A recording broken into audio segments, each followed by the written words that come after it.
শিক্ষার্থী বন্ধুরা, তোমরা সবাই কেমন আছো? আশা করি তোমরা সবাই ভালো আছো। এই ভিডিওতে সপ্তম শ্রেণীর গণিত বইয়ের অনুশীলনী 2.1 তিন দাগ নিয়ে আলোচনা করব। যারা চ্যানেলটি সাবস্ক্রাইব করে তোমাদের অনেক উপকার আসবে। শূন্য স্থান পূরণ করো। নাম্বারটা 11 25 সমানুপাত ভাগাবার আছে 50 ভাগ করে শূন্য স্থানে কত হবে? দেখো তাহলে কি লিখতে হবে? অনুপাত যেহেতু অনুপাত একটি ভগ্নাংশ, তাহলে 11/25 সমান সমানুপাত যাবে আমি সমান চিহ্ন দিতে পারি। ফাঁকা ঘরটা উপরে নিচে 50। তারপর আমি এখন কোনাকুনি যদি দেখো এইভাবে গুণ করা যায়। আমি ফাঁকা ঘরটাকে বাম পাশে রাখার জন্য আমি এটাকে আগে করছি 25 ফাঁকা ঘর সমান 50/11।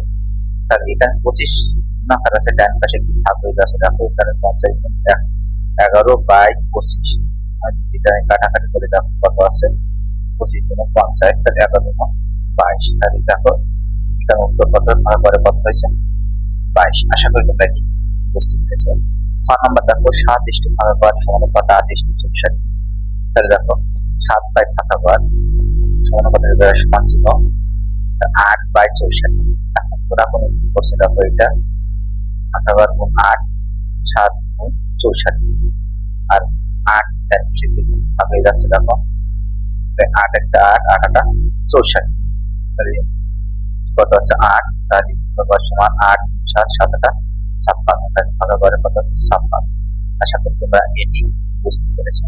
তারপর গ নাম্বার দেখো 0.5 সমানুপাত 7 ভাগাবার 2.5/5.0 সমান এই 7 করে যাবে, অর্থাৎ সমানুপাতের জায়গায় সমান চিহ্ন হবে 7 বাই অনুপাতের জায়গায় ভাগ, অনুপাত যেহেতু একটি ভগ্নাংশ বাই ভাগাবার করতে বাম পাশে রাখা যাবে।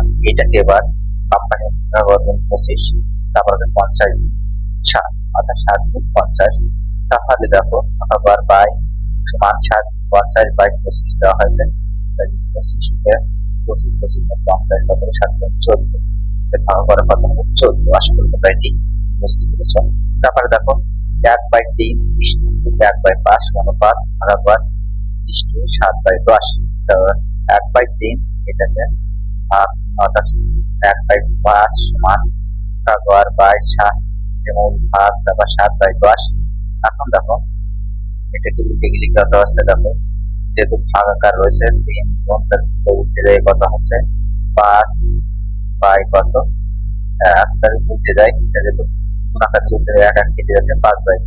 5/3 আর এই এটা কত আছে? এই 10 করে চলে গেছে ভাগাবার বাই 7 টা নিচে চলে আসছে। তাহলে আমি যদি আবার এই কোন সমান 5 7 5 35 ভাগাবার সমান 35 কত হয়? 30। এখন আমি যদি 5 দিয়ে কাটি 5 7 5 7 35 7/6 আছে ভাগাবারে 7/6। আশা করি তোমরা এটি বুঝতে পেরেছো। তারপর 9 নাম্বারটা আছে কত রকম? ভাগাবার 12.5 সমানুপাত 5:25। দেখো তাহলে ভাগাবার বাই 12.5 সমান 5/25।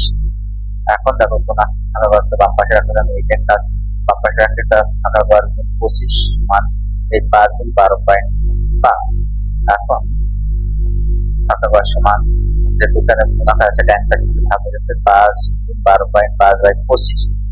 দেখো তাহলে এটাকে কাটা 2.5 হয়, এটা 5×12.5 থেকে গিয়ে 5/25 ভাগ 2.5 হয়, তাই ভাগাবার 2.5। আশা করি তোমরা এটি বুঝতে পেরেছো। তাহলে আজ এই পর্যন্ত থাকবে এভরিওয়ান।